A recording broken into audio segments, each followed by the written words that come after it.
Nós vamos falar sobre um problema que incomoda e preocupa pais de crianças até 2 anos. São os pés chatos, que é uma deformidade muito grande aí, apesar de não causar dor, limitações, a condição aí é um motivo de muita preocupação. A Priscila Souza vai conversar melhor com a gente e dizer como é que ocorre tudo isso, como é que funciona todo o tratamento também, não é mesmo, Priscila?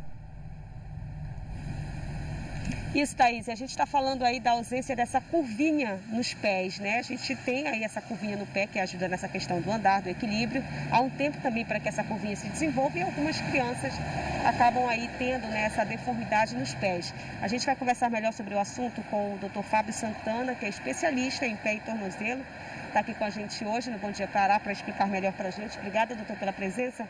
É uma questão que tem muita relação e que acomete muito mais essas crianças nessa idade de 2 anos, né? Começa normalmente na infância e tende a seguir até a vida adulta se não for tratado. Bom dia. Bom dia Priscila, bom dia a todos. Realmente assim, o pé plano ele é uma condição inerente, que nós chamamos de fisiológica, às crianças de uma idade mais imatura, de uma idade mais precoce. Então, o que estrutura o pé, o que segura o arco plantar, quando nós estamos em pé, são os ligamentos. E esses ligamentos na criança eles são muito flexíveis. Em função disso, quando a criança fica em pé, é natural que o pé achate um pouco. O que não é aceitável são deformidades muito graves, e o que nos preocupa são aqueles pés que, com o crescimento da criança, ele não assume essa estrutura normal e se acompanha de deformidades graves que podem levar a situações dolorosas, principalmente em práticas de atividades físicas ou esportivas. Como os pais podem ficar atentos com essa questão, já que leva um tempo, né? A criança quando nasce vem com esse pezinho mais plano e com o tempo vai formando essa curva. Em que idade o pai já precisa ficar atento ou observar alguma deformidade nesse sentido? Perfeito. Então, assim, é aceitável um pé chato quando a criança está em ortostase, ou seja, em pé, até os 5 anos de idade. Isso é uma condição inerente da própria idade, que no passado a gente recebia órteses, como as botas ortopédicas, quando nós íamos no consultório ortopédico, porque existia um entendimento de que o pé chato sempre era um problema. E hoje não é mais o que acontece.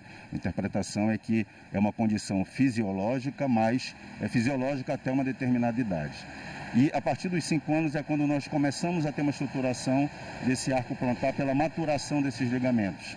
E isso vai evoluindo com o crescimento da criança. O que não é o comum é isso persistir após os 10 anos de idade. E quais são as complicações no dia a dia, no cotidiano dessa criança, dessa pessoa que tem o pé chato?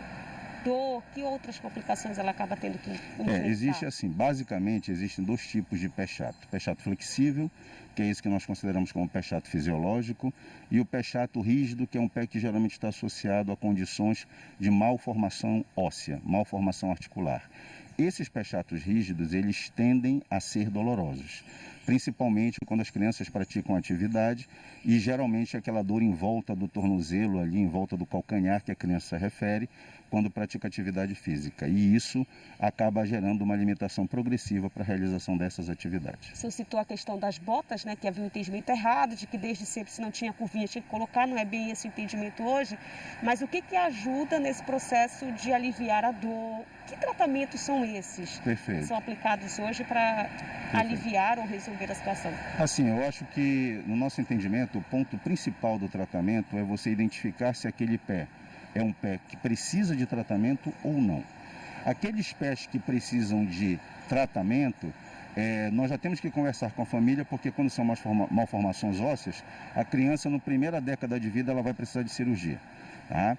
Quando você tem condições que nós chamamos de condições fisiológicas, basicamente o que você tem que fazer é instruir, esclarecer o problema para a família, fazer um acompanhamento periódico. A gente recomenda que esse acompanhamento seja feito pelo menos uma vez por ano, e de preferência até com o mesmo ortopedista, para que ele tenha um histórico desse paciente.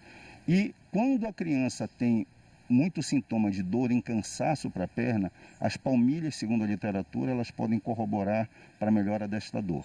O que é importante que fique claro é que as órteses, como as palmilhas e a bota, elas não são formadoras de arco plantar como se pensava no passado. Não é ela que vai mudar a estrutura do pé, e sim o desenvolvimento musculoesquelético. Algum tipo de atividade física, além desse acompanhamento médico, claro, que você está colocando aqui como algo importante.